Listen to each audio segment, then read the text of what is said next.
दोस्तों, ईरान के supreme leader Ayatollah खामनाई ने बड़ा कदम उठाया है। ईरान के सुप्रीम लीडर आयतुल्लाह खामनाई ने ऑर्डर कर दिया है कि ईरान के कोने कोने में मिसाइलों को तैनात कर दी जाए और जो उसके एयर डिफेंस सिस्टम है पूरी तरीके से एक्टिव कर दिए जाए।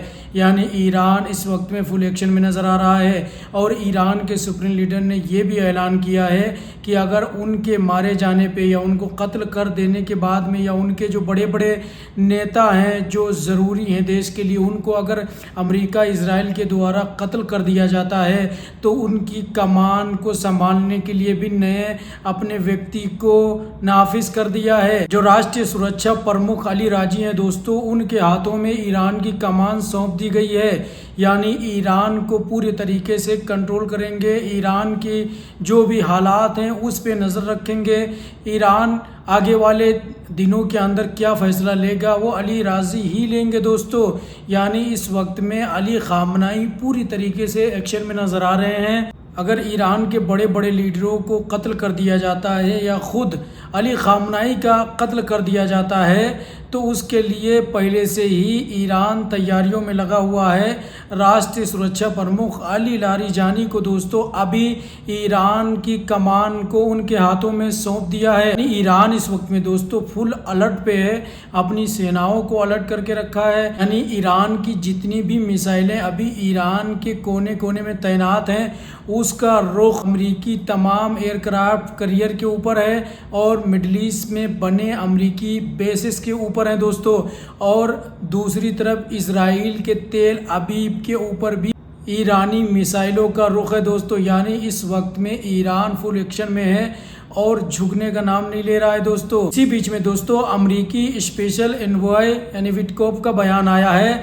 उन्होंने कहा है कि ईरान झुकने का नाम नहीं ले रहा है। डोनाल्ड ट्रंप पूरी तरीके से कन्फ्यूज़न में है। यानी इस वक्त में डोनाल्ड ट्रंप परेशान है कि ईरान खुद आके हमारे सामने सरेंडर क्यों नहीं कर देता, ईरान झुकता क्यों नहीं है। हमने तमाम हथियारों को ईरान के ख़िलाफ़ में मिडल ईस्ट के अंदर तैनात कर दिए हैं, बड़े बड़े एयरक्राफ्ट कैरियर तैनात कर दिए हैं और सैकड़ों की तादाद में एयर डिफेंस सिस्टम तैनात कर दिए हैं, फाइटर जेटों को तैनात कर दिया है हमने, ऑयल टैंकरों को भर भर के मिडल ईस्ट के अंदर में ईरान के ख़िलाफ़ हमने तैनात कर दिया है। लेकिन फिर भी ईरान झुकने का नाम नहीं ले रहा है।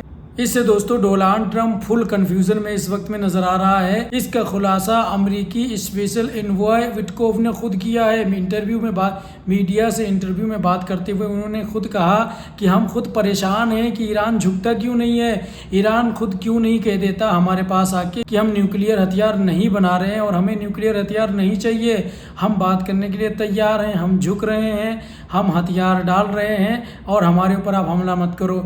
इससे अमरीकी जितने भी ऑफिशियल हैं पूरे तरीके से इस वक्त में कन्फ्यूज़न में है दोस्तों, क्योंकि ईरान झुकने का नाम नहीं ले रहा। ईरान लगातार मिसाइलों की जो है टेस्टिंग भी कर रहा है, अपनी नई नई मिसाइलों को अमेरिका के खिलाफ में तैनात भी कर रहा है। इसलिए अमेरिकी जितने भी ऑफिशियल हैं दोस्तों इससे परेशान नज़र आ रहे हैं कि हमने इतने सारे हथियारों को ईरान के खिलाफ तैनात कर दिया लेकिन ईरान है कि डरने का नाम नहीं ले रहा है। ईरान अहले बैत से ताल्लुक़ रखता है, हुसैन को मानने वाले मरना शहीद होना पसंद करेंगे लेकिन दुश्मन के सामने घुटने टेकना बिल्कुल भी अहले बैत वाले पसंद नहीं करते।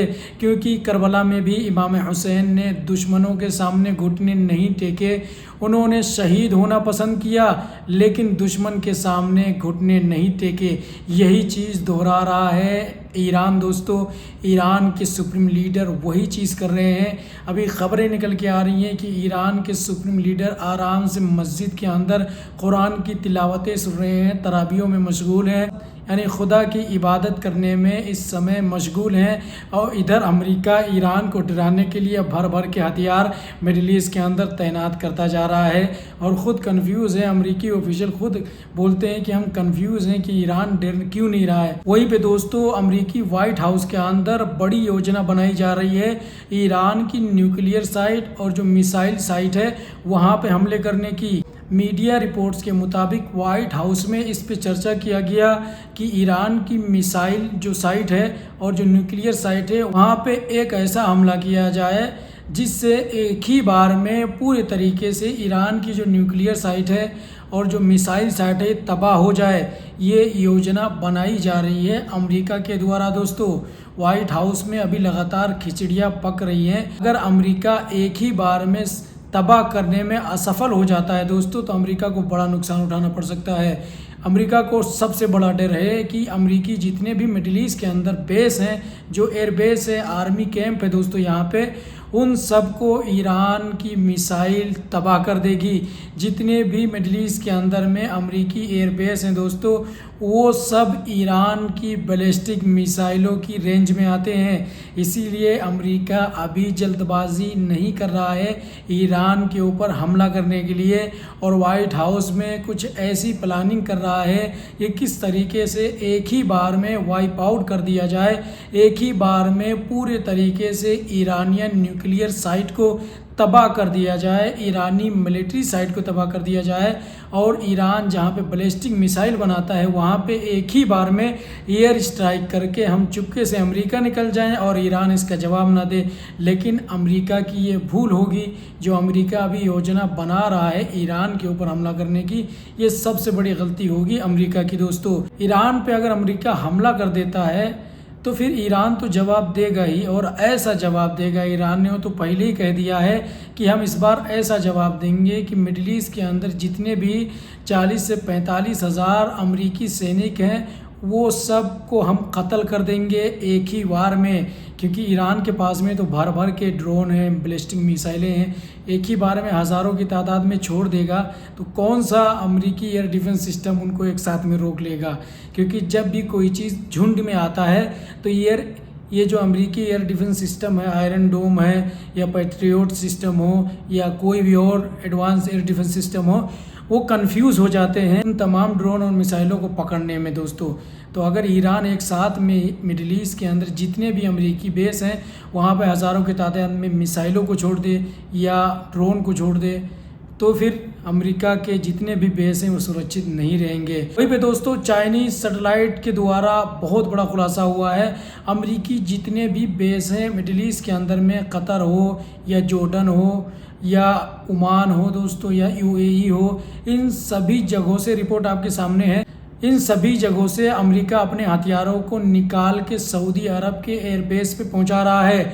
सऊदी अरब के अंदर जो एयरबेस है अमेरिका का, वहां पे इन तमाम हथियारों को भेज रहा है ताकि ईरान की जो मिसाइलों की रेंज है उसमें ना आ सके। मैंने आपको पिछली वीडियो में ही बताया था कि ईरान ने धमकी दिया है कि जॉर्डन के अंदर जो अमेरिका का एयरबेस है, जो सबसे बड़ा एयरबेस है अल उदैद के बाद में, हम उसको तबाह कर देंगे। तो उसी को देखते हुए अमेरिका अपने एयरबेस को ईरान के इर्द गिर्द से खाली कर रहा है। वहीं पे दोस्तों, इंडियन एम्बेसी ने एडवाइजरी जारी करके चेतावनी दी है कि जो भी ईरान के अंदर लोग हैं, जो भारतीय हैं, वो ईरान से जल्द निकल जाएं। और उन्होंने हेल्पलाइन नंबर भी जारी किया है, जैसा कि आप वीडियो में देख रहे हैं दोस्तों, मैं वहाँ पे लगा रहा हूँ। कोई भी अगर ईरान के अंदर रहता है, अगर कभी मुसीबत आ जाती है या ईरान के ऊपर हमला हो जाता है, तो आप लोग इस नंबर पे कांटेक्ट कर सकते हैं, इंडियन एम्बेसी से बातचीत कर सकते हैं और उनसे मदद ले सकते हैं। तो जो भी ईरान ट्रैवल करने वाले हैं या ईरान के अंदर हैं, तो आप लोग जल्द से जल्द ईरान से निकल जाएं। और जो लोग ईरान जाने वाले हैं वो अभी कुछ दिन ना जाएं, क्योंकि जो ईरान और अमेरिका के बीच में टेंशन है वो बढ़ती जा रही है। और तीसरे राउंड की बातचीत भी न्यूक्लियर पे अब जिनीवा के अंदर गुरुवार को हो रही है। तो आप लोग कुछ दिन के लिए अवॉइड करें ईरान जाने से, और ईरान के अंदर जो लोग रह रहे हैं वो निकल सकते हैं जल्दी से जल्दी, तो निकल जाएं, नहीं तो किसी सुरक्षित जगह पे चले जाएं ताकि आपको नुकसान न उठाना पड़े। वहीं पे दोस्तों, इजराइल भी पूरी तरीके से रेड अलर्ट पे है। नेतन्याहू ने बयान दिया है कि हम पूरे तरीके से तैयार हैं ईरान के उन तमाम हमलों का जवाब देने के लिए। अगर अमेरिका ईरान के ऊपर हमला करता है तो हम पूरी तरीके से तैयार हैं। ईरान अगर जवाबी कार्रवाई करते हुए हमारे ऊपर हमला करता है तो हम भी ईरान से निपटने के लिए पूरी तरीके से तैयार हैं। यानी इस वक्त में जंग होने से पहले ही इजराइल की फटी पड़ी है। इजराइल की जितनी भी इमरजेंसी सर्विसेज है दोस्तों, उसको एक्टिव कर दिया गया है। इस वक्त में हर मिनट उसको चालू करके रखा गया है। यानी पूरे तरीके से पूरा इजराइल इस समय रेड अलर्ट पे रखा है नेतन्याहू ने, क्योंकि नेतन्याहू ईरान की बैलिस्टिक मिसाइलों से पूरी तरीके से डरता है और बुरे तरीके से परेशान है। जिस तरीके से पिछली बार 12 दिनों की जंग में तेल अवीव का तेल निकाला था ईरान के बैलिस्टिक मिसाइलों को, उसी को देखते हुए इसराइल इस बार पहले से ही तैयारियों में लगा हुआ है। वहीं पे दोस्तों गाज़ा से जितने भी लोगों को डिस्प्लेस किया गया है, दूसरी जगहों पे भेजा गया है, गाज़ा से निकाल के जो अभी टेंटों के अंदर रह रहे हैं, आप वीडियो में देखिए दोस्तों। रमज़ान में कुछ ऐसा हाल है उन तमाम डिस्प्लेस किए गए गाज़ा के लोगों का दोस्तों, ना तो उनके पास में प्रॉपर खाने पीने वाली चीज़ें हैं, ना तो वो खाना बनाने के लिए उनके पास ना तो कोई अच्छा बर्तन है, ना तो गैस है, ना तो ऐसी कोई चीज़ उपलब्ध है जिससे वो आसानी के साथ में रमज़ान में इफ्तारी या सहूर अच्छे से बना सकें, अच्छे से खा सकें। यानी इस वक्त में गाज़ा के अंदर भी दोस्तों बुरी हालत है। इज़राइल ने जो हालत बनाया है उससे फ़लस्तीन का बच्चा बच्चा परेशान है। जितने भी लोगों को डिस्प्लेस किया गया था गाज़ा से, वो सब अभी इस वक्त में टेंट के अंदर रह रहे हैं, जैसा कि आप वीडियो में देख रहे हैं। यानी रमज़ान के महीने में भी फ़लस्तीनियों को सुकून नहीं दे रहा है इज़राइल।